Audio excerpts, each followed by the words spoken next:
Shalom, shalom. I'm making this video with recognition of the biblical new year that is coming up. As I'm making this video, it seems to me that the Daniel 8 prophecy is playing out before our very eyes. My name is Barney de Klerk. I'm not a Bible teacher, I'm not a prophet, but I'm a student of God's Word, and I love sharing with you what I'm learning from the Word. In Exodus 12 verse 2, Adonai informed Moses that the first day of the first month will be the start of the year. The first month is called Aviv or Abib if you're not a Jew. Aviv, for you Jewish people, it means also the season of spring, and the month is also called Nisan after the Babylonian exile. The Hillel 2 calendar is generally accepted as the most correct Hebrew calendar. And according to Hillel, the first day of the first month will be on the new moon closest to the northern hemisphere spring seasonal equinox. There are discontent voices that argue for the first month to start on the first new moon after the equinox only, and not just closest, and I'm certainly one of the voices who subscribe to that. The Northern Hemisphere spring equinox falls on 20 March every year, and this is so because the Gregorian calendar is calibrated according to these solar dates. In my understanding, the first day of the first month on God's calendar should rightfully start when the first new moon is observed after the northern spring equinox, and I told you that Hillel II said it the closest one. However, since the Romans forced Hillel to set a fixed or calculated Hebrew calendar in the 4th century, it occasionally happens that the calculated Hebrew calendar does not comply with my understanding. Remember that Hillel accepted the new moon closest to the equinox, and that closest new moon may be before the equinox date. And this year is like that. The upcoming calculated new moon for Jerusalem falls at 51 minutes after 9 p.m., 21:51, so 9 minutes before 10 p.m. on Wednesday the 18th of March in 2026 on the Gregorian calendar. The equinox will occur at 16:45, that's a quarter before 5 p.m. on the 20th of March 2026 in Jerusalem as well. So that the difference is small, only 2 days, but the new moon still precedes the equinox. In contrast with Hillel's calculation, the biblical calendar requires observation of the new moon, and this depends on atmospheric conditions. Observation of the new moon may only occur a day or two or even longer after the calculated new moon. To be observed, the new moon should have luminosity of about 4% or higher before it is visible to the naked eye, and the sky should be clear of clouds and or dust storms and or other atmospheric conditions that will, like humidity for example, that will prevent observation. Therefore, in this case, observation this year may still happen after the equinox. So why is all of this important? It's because the new moon, and therefore the biblical new year, starts earlier.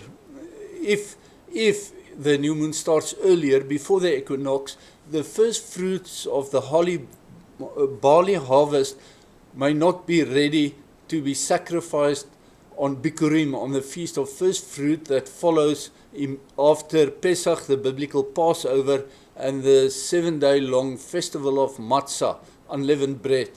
This was the case in either 2019 or 2021, just from my memory, that the first fruits were not ripe.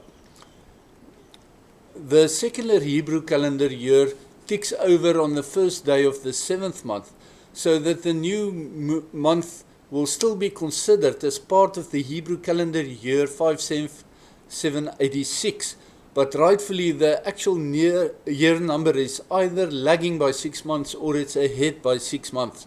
I don't know which.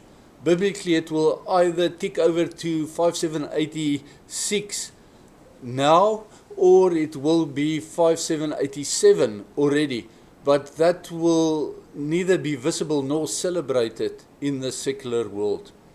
Also note that the actual count is further veiled because of the 210 years that Israel spent in slavery in Egypt as part of the 430 years of total time in Egypt. The 210 years were excluded from the count. When we add those years back in, the year count then stands at 5996, just 4 years before the year 6000, plus or minus 6 months. It's dangerously close to the year 6000. This is the number of years since Adam fell into sin, as the Hebrew calendar counts from the date on which Adam and Eve were expelled from the garden.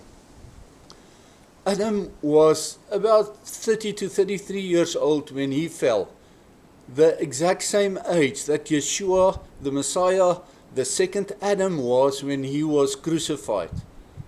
So that if you want to know the Anno Mundi date, the years since creation, then you should add another 30 odd years to the counter. I believe that the correct count to the millennium reign of Yeshua should be counted from Adam's fall, as Adam's banishment from Gan Eden was the start of Elohim's plan for our restoration. And of course, this is captured in the Shabbat, the seventh day Shabbat. Shabbat means a covenant of 7. Each day is 1,000 years. The 6 days of the week is about up, as I just explained with the year count. We're about to enter the 7th day, Shabbat, when Yeshua will return to restore all things. All of this corresponds and fulfill Yeshua's words of Matthew 24:36, that nobody knows the day or the hour of his return. Whilst that expression actually relates directly to Yom Teruah, the day of trumpets, the uncertainty regarding the start of the first month, a month earlier or later, combined with the obscured year count, and also depending on the observation of the 7th new moon in the 7th month on an expected date or due to atmospheric conditions even 2 or 3 days later, all of this justifies Yeshua's words that only the Father knows. The latter is because Yom Teruah is the only one of Adonai's annual Moedim, that is Adonai's appointed times, that falls on a new moon, as all the other annual Moedim fall on full moons. And this is why the observation of the 7th new moon is so important. Not knowing the day or the hour applies specifically to the Christian church, which follows the Gregorian calendar and have no inkling about God's timing. Because of that, this calendar that we use every day, promulgated by Roman Catholic Pope Gregory on the 4th of October 1582, contributes handsomely to the not knowing of the date or the hour. It certainly is part of the beast system. From the book of Daniel, chapter 7, verse 25, we see that great blasphemer Constantine first changed the day of worship from the biblical Sabbath to Sunday as a mark of the Roman Catholic Church's authority over the Bible. That's not my words, that's from the Roman Catholic Catechism.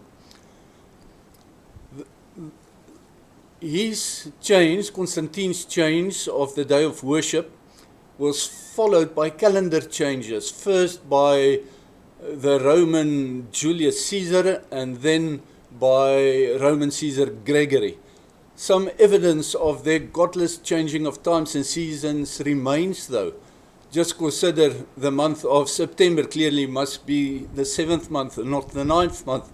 October, it can only be the 8th month and not the 10th month. And December, of course, it can only be the 10th month and not the 12th month. Yet, most people are blissfully unaware and spiritually blind to these changes that are unhidden.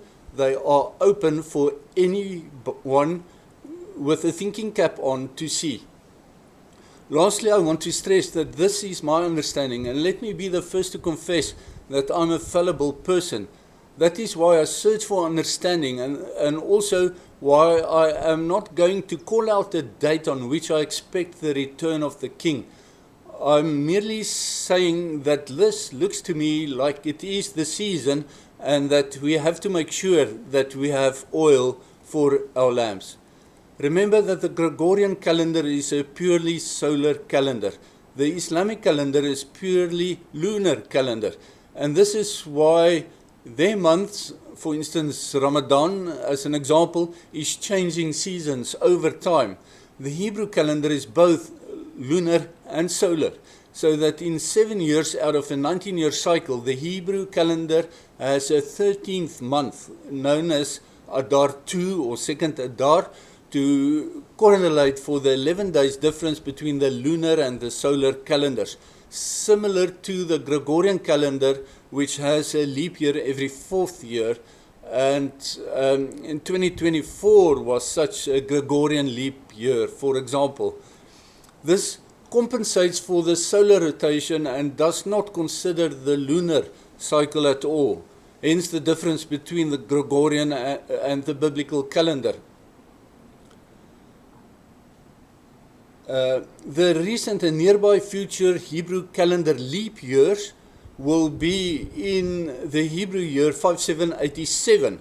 That will be the 11th out of 19 years in the cycle, or 2027 on the Gregorian. And then it will be in the year 5790, which is the 14th year out of the 19-year cycle, and it corresponds to 2029 on the Gregorian calendar, and then the year 5793, which is the 17th out of the 19 years in the cycle, and that year corresponds on Gregorian calendar to the year 2032. And this year, 2032, will also be a Gregorian leap year.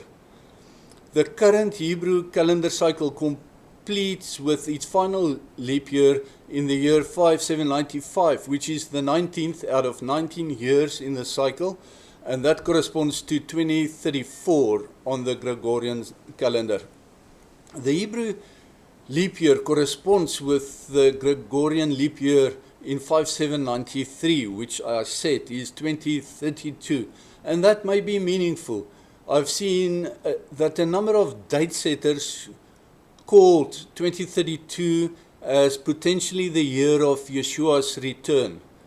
Time will tell. Shalom, shalom.